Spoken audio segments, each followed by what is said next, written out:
So one of the main challenges that we face day to day in dentistry is restoring spaces in people's mouths where they've lost teeth.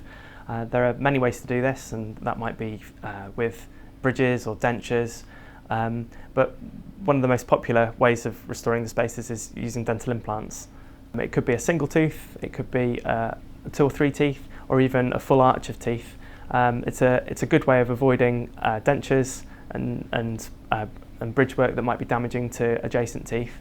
You still have to look after dental implants. It's really, really important. We've got a great team of hygienists that are really knowledgeable about how to look after dental implants, because they see an awful lot of patients with that kind of treatment that they need to look after.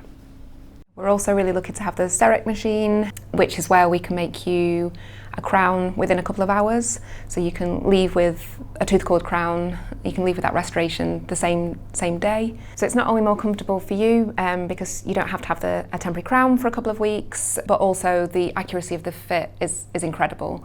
The placement of a dental implant is much more straightforward than people imagine. It's really just a plug that goes into the bone, that fuses to the bone over a number of months after the implant's been placed.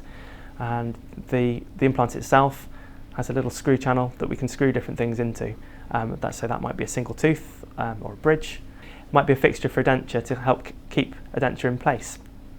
So there are many different things that we can do with dental implants that can help restore spaces in people's mouths.